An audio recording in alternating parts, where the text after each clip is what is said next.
I am going to show you 12 beginner-friendly painting techniques to use with acrylic paints. I am going to work today on some acrylic paper instead of a canvas, but all of these techniques work just as well on canvas. I'm going to cover a mixture of techniques, brush strokes, wet on wet, dry brushing, blending, you name it. We're going to go through as many as I can, and I'm going to keep them nice and simple so that if you're a beginner, then you know what you're doing, and if you've been painting for a while, it can just be a good refresher on your memory of what might work and maybe things you haven't tried for a while. I'm Lisa from Elman B and welcome to my channel. Thank you all so much for being here, and let's get into some painting. I am just starting off by taping down my acrylic paper, and then I am going to put down a square of solid colour, just using a nice dark blue here. I'm going to let that fully dry so I can show you some techniques on top of that. I'm also going to lay down a few stripes of colour so that I can show you a little glazing technique later on. Now that that blue is dry, I'm going on top of that with some wet acrylic, and that is in a coral colour. And you can see that when you work on top of dry acrylic, you can get nice sharp edges, nice clean lines, as well as building up some texture with different brushes. Using a liner brush, you can get a really nice thin line as well as some leaf type prints. You can also use acrylics just like watercolours, laying down some water and then mixing water in with the paint and just dabbing that onto the wet canvas or paper, building it up with lots of other colours, and you get a very nice watercolour effect. Here I'm just showing you how to do some dry brushing. This is when you have a dry canvas, a dry brush, and you don't add any water or moisture to your paint at all.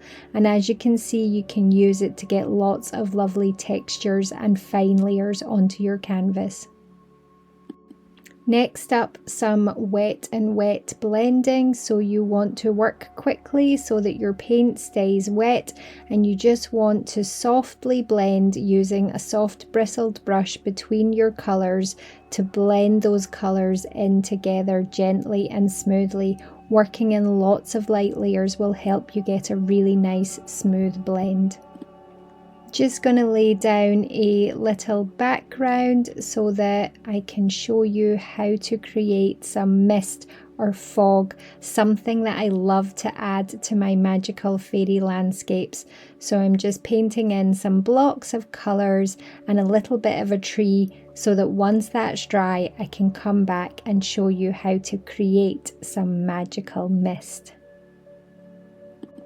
Here I've got a brush with very stiff bristles to it. It's an old brush and I'm just using it to stipple. So we are just dabbing paint straight from the palette onto the canvas, no water, but we're dotting and stippling on to build up lots of texture. Working on top of dry paint, we can add a very thin watered down layer of paint over the top. This is called glazing, and it changes the colour of the paint that you've got underneath. You can use a glazing medium, but I like to just use water. I think it's more beginner friendly that way. Similar to glazing, I have just mixed white paint with lots and lots of water, and I'm using a soft mop brush, and I'm brushing it on in lots of light layers in little circles to build up those layers of fog, mist, and a bit of magic. I am just putting down another couple of solid squares of acrylics to show you another couple of techniques. In this first technique, I am going to use some of that really watered down white, tiny bit of paint, lots of water, and a stiff brush again, and I'm just going to use my thumb to flick the paint onto the canvas, creating speckles. A palette knife is a great fun way to get the paint onto the canvas, and as you can see, you can build up lots of lines, lots of layers and lots of textures, perfect for when you're creating a snowy mountain. One of my most favourite things to do is to take a mop brush, tap it into some paint and then tap it onto the canvas, creating lots of little shapes, marks and lines that look like foliage. Here they kind of look like something under the sea. I'm also taking a small round brush and just printing the end of the bristles onto the page to create some leaf shapes. When painting wet acrylics on top of dry acrylics, you can create two different types of edges. A hard edge where you would create a nice crisp clean line, and a soft edge where you want to take a damp blending brush and just slowly fuzz out and soften that edge, adding a little bit water and a little bit paint as needed until you get a really nice soft finish. Drips are super fun to do, and they are perfect for creating tree trunks in a magical forest. Add lots and lots of water to your paint and let gravity do the rest. I hope these beginner-friendly acrylic painting techniques have been helpful, and I can't wait to see what you create. Hope you guys enjoyed learning some painting techniques with me.